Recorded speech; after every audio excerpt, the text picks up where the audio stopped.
आप सभी को विश्वास दिलाती हूँ, इस कलयुग में भगवान है और वो लीलाएं करते हैं। लड्डू गोपाल शिशु के रूप में, बाल स्वरूप में भक्तों के घर विराजित है।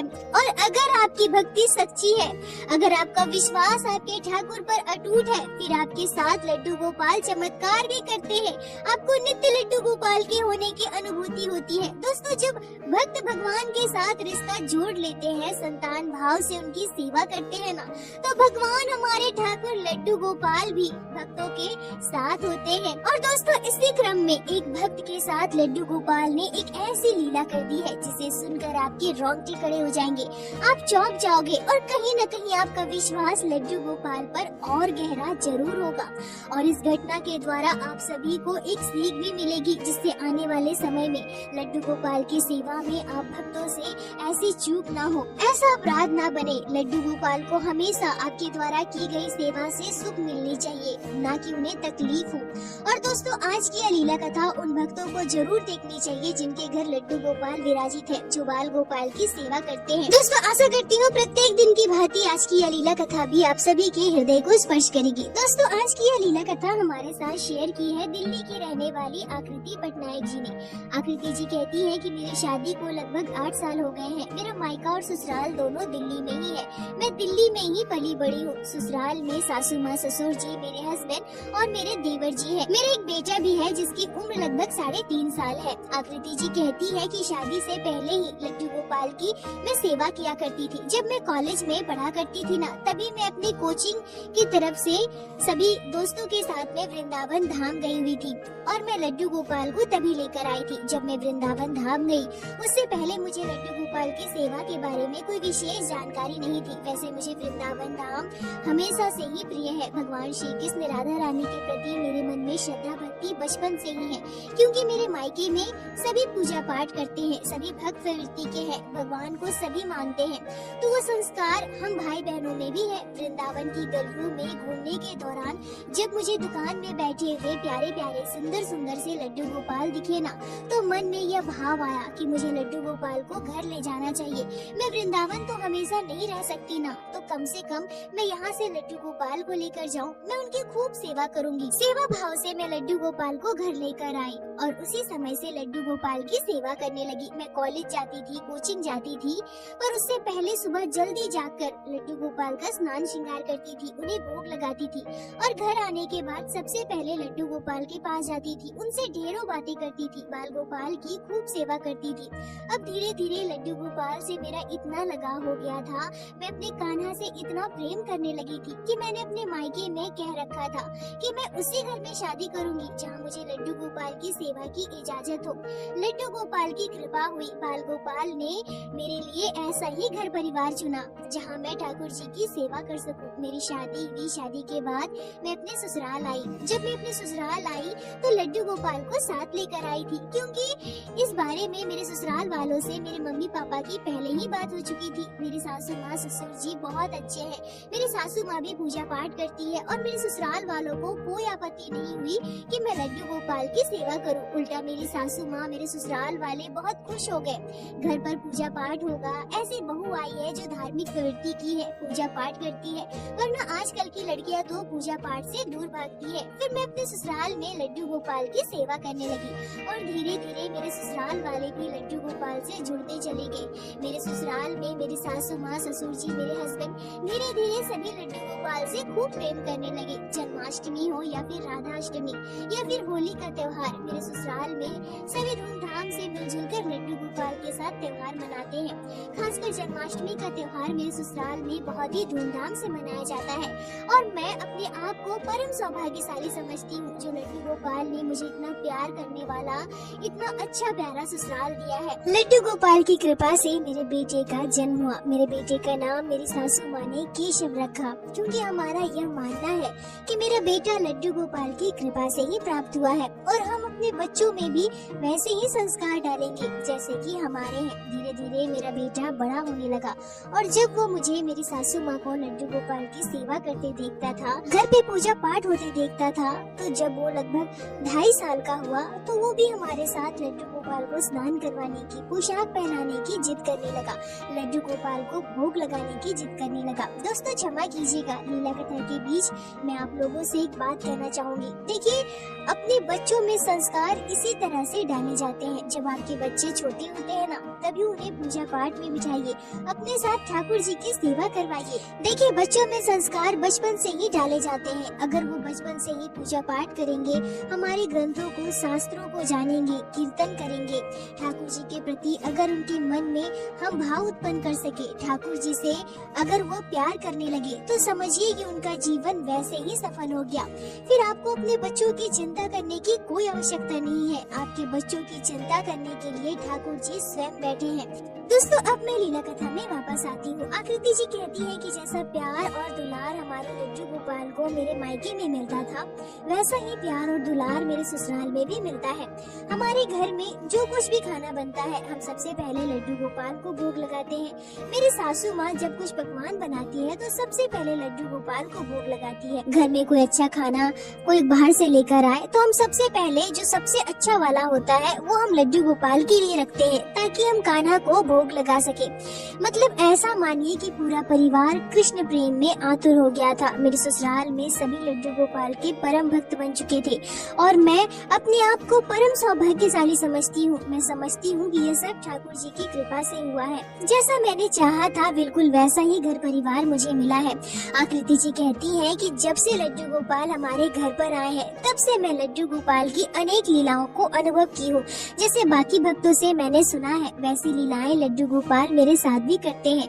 अगर कान्हा को कोई पोशाक ना पहननी हो तो वो हम पहना ही नहीं पाते हैं। कितनी भी कोशिश कर ले, पर उस दिन वो पोशाक लड्डू गोपाल धारण नहीं करते हैं, जबकि दूसरे दिन वही पोशाक बड़े आराम से पहन लेते हैं। जो ज्वेलरी उन्हें उस दिन नहीं पहननी, वो हमसे खो जाती है और जब हम लड्डू गोपाल का श्रृंगार करवा ले, तब वो ज्वेलरी हमें वापस मिल जाती है। लड्डू गोपाल को जो भोग लगाना हो, जो कुछ भी खाने की इच्छा हो, वो अपने आप किसी न किसी माध्यम से मंगवा लेते हैं। हमारे मन में भी वो भाव आ ही जाता है कि आज मुझे लल्ला के लिए ये बनाना है, ये भोग लगाना है। और ठीक वैसे ही जब भी कोई हम मुसीबत में होते हैं, जब मेरा मन परेशान होता है, तो मैं बस एक बार अपने कान्हा को शरण करती हूँ, एक बार उन्हें याद करती हूँ और मेरे लड्डू गोपाल, मेरे लाला मेरे परेशानी को चुटकी बजाते ही दूर कर देते हैं। किसी न किसी माध्यम से मेरे लड्डू गोपाल मेरे हर मुसीबत को हर लेते हैं।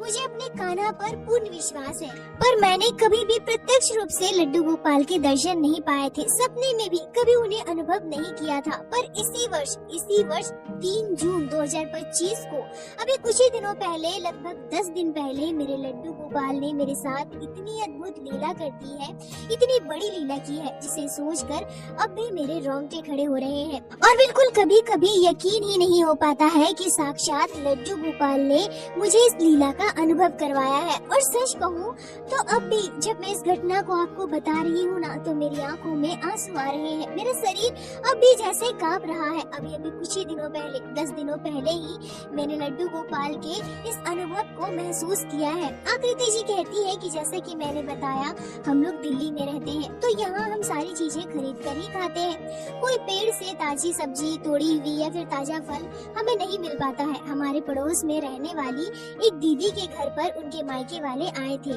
उनके मायके वाले बिहार से आए थे और वो अपने साथ अपने खेत में उगाए गए तरह तरह की सब्जियां, बहुत सारा अनाज और बहुत सारा सामान लेकर आए थे। और उस दीदी के परिवार और हमारे परिवार में बहुत अच्छी मित्रता थी, आना जाना था। हमारे घर कुछ अच्छा बनता था तो हम उनके घर देकर आते थे, उनके घर भी कुछ अच्छा बनता था तो वो हमारे घर पर देकर जाती थी। मतलब बहुत ही अच्छा रिश्ता है हम दोनों परिवारों के बीच। जब दीदी के मायके वाले बहुत सारा सामान लेकर आए तो उसमें पके हुए आम भी थे।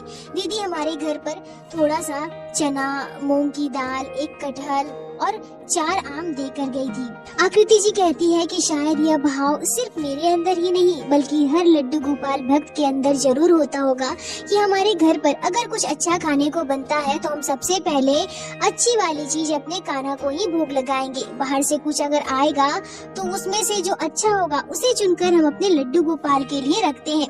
तो जब दीदी के घर से पके हुए आम आए ना तो मन में सबसे पहले यह भाव आया कि वैसे तो खरीदे हुए आम का भोग हम लड्डू गोपाल को लगाते हैं और हम सभी खाते हैं, पर ये तो ताजे ताजे आम है, पेड़ के पके हुए आम है, घर के आम है, तो हमें ये लड्डू गोपाल को पहले भोग लगाना चाहिए, उसके बाद ही हम पाएंगे। तो मैंने चारों आम अलग करके रख दिया। अब मेरा बेटा क्या करता है कि जब वो आम देख लेता है ना तो आम खाने की जिद करने लगता है, परेशान कर देता है कि मुझे आम चाहिए आम चाहिए। पर मेरा तो यही भाव था कि सबसे पहले लड्डू गोपाल को भोग लगाएंगे। वैसे तो अभी के टाइम में आम वगैरह हर घर में रहता है, आम का सीजन चल रहा है तो आम तो सभी के घर पर होता है, पर संयोगवश उस दिन हमारे घर पर आम नहीं था। तो फिर मैंने अपने ससुर जी को कॉल किया, वो मार्केट में ही थे, तो मैंने उनसे कहा कि पापा जी घर आते समय आप आम जरूर लेकर आना, पके हुए आम। तो मेरे ससुर जी जब घर वापस आए तो पके हुए आम लेकर आए। मैंने अपने बेटे को आम दिया। मेरा बेटा आम पाकर बहुत खुश हो गया। तो बेटा मात्र 3.5 साल का है, उसे इतनी समझ कहाँ कि कौन सी चीज घर की है और कौन सी हम बाजार से खरीद कर ला रहे हैं। और वैसे भी अगर मैं लड्डू गोपाल के बारे में कोई भी बात अपने बेटे को समझा देती हूँ ना तो वो उसे मान लेता है। मैंने जब अपने बेटे से कहा कि बेटा ये पहले हम लड्डू गोपाल को भोग लगाएंगे और फिर आप उसे खा लेना, ठीक है? तो मेरा बेटा भी मान गया, कहने लगा कि मम्मी ठीक है, पर लड्डू गोपाल को भोग लगाने के बाद ना आप मुझे आम देना, मैं ही उसे खाऊंगा। आकृति जी कहती है कि 4 आम थे और चारों अभी थोड़े थोड़े टाइट थे, मतलब एक एक करके वो धीरे धीरे पकने वाले थे। तो मैंने सोचा कि चलो ये चारों के चारों आम मैं कुछ दिनों तक रख देती हूँ। फिर मैं सोचती हूँ कि चलो अच्छी बात है, धीरे धीरे करके पकेंगे तो मतलब 4 आम मैं 4 दिनों तक लड्डू गोपाल को भोग लगा पाऊंगी। अभी ये चारों तो बहुत ज्यादा पके हुए नहीं है, तो धीरे धीरे पकेंगे और मैं उसमें से लड्डू गोपाल को भोग लगाती रहूंगी। तो सबसे पहले मैंने 1 मई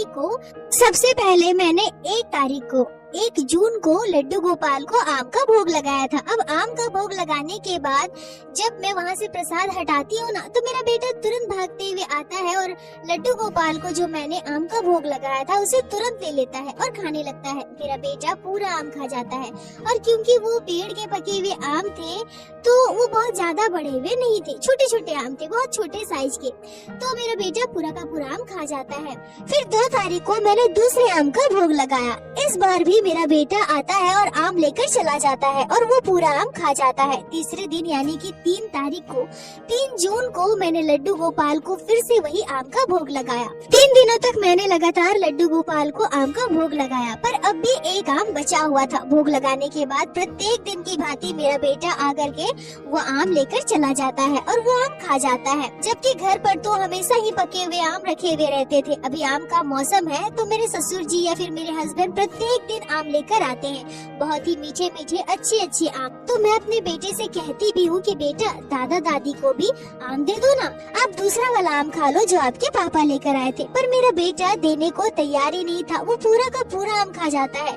अब मैं भी क्या करूँ, छोटा बच्चा है, सुनता ही नहीं है। पर मेरी तो इच्छा थी कि जब घर का देसी आम है, घर के पेड़ का आम है, तो मेरे ससुर जी सासू माँ को भी मैं दे दूं, वो भी थोड़ा खाकर देखे। पर मेरा बेटा अपने दादा दादी को देने को ही तैयार नहीं था, वो खुद ही आम खा गया। मेरी सासू माँ ससुर जी भी कहते हैं कि नहीं रहने दो बहू, बच्चा है उसे खाने दो, और घर पर आम है ना, हम लोग तो आम खाते ही है। तो आकृति जी कहती है कि ऐसे ही 3 दिन बीत गए और तभी तीसरे दिन यानी कि 3 तारीख के दोपहर लगभग 3:30 बजे मैंने एक रोंगटे खड़े कर देने वाला सपना देखा। मैं अपने सपने में प्रत्यक्ष रूप से अपने लड्डू गोपाल के दर्शन पाती हूँ। दोस्तों, आकृति जी नम आंखों से कहती है कि मैं सच कह रही हूँ। अभी यह घटना मैं जब आपको बता रही हूँ ना तो मेरे रोंगटे खड़े हो रहे हैं। 3 तारीख की दोपहर को हम सभी खाना पीना खाकर कमरे में आराम कर रहे थे। मैं अपने बेटे को सुला रही थी और सुलाते हुए मेरी भी आँख लग गई, मैं भी सो गई। तभी लगभग 3:30 बजे मैंने एक रोंगटे खड़े कर देने वाला सपना देखा। मैं सपने में प्रत्यक्ष रूप से लड्डू गोपाल के दर्शन पाती हूँ, हमारे घर विराजित बाल गोपाल के दर्शन पाती हूँ।